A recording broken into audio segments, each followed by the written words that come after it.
Good afternoon to each and everyone. Today, I'm going to discuss how to solve and answer problem number 3. Now let's read it first. Grace has a monthly salary of 30,000 pesos and she also received a 5,000 pesos performance bonus. This month, compute her gross income, government mandated deduction, and net pay. First, ano yung given natin? Yung kanyang 30,000 pesos na monthly salary and 5,000 pesos bonus.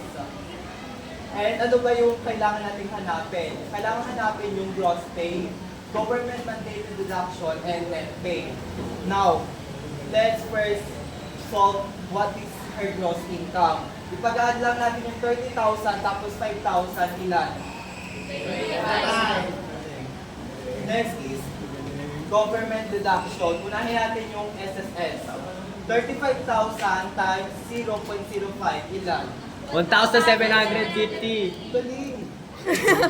Next is PhilHealth. 35,000 times 0.025 ilan? 1,750. Uy, nasa PhilHealth.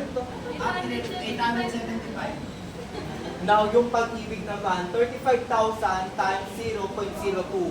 700. O pero ang maximum ilan? 100. Now, ipag-add lang natin lahat yun para madali natin makompute yung net pay. Ilan yung total ng deduction? 2,875. 2,825. 2,875. Ay, Oh, sa baba, sa baba. i-minus natin yan sa gross income niya ilan? 32,000. Now, put naman tayo sa BIR. 32,175 times 12. Ilan? Anong bracket yon? Ay! Second. Second. Ilan yung kaltas doon? Ilan yung kaltas, ano? 50%.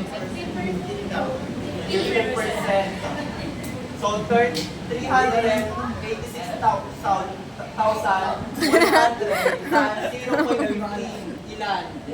7,915. So, ito yung annual na bawas sa tax niya sa BIR. Pag monthly, ilan? Like 20. Oo, galing mo dalan. Yes. Yes.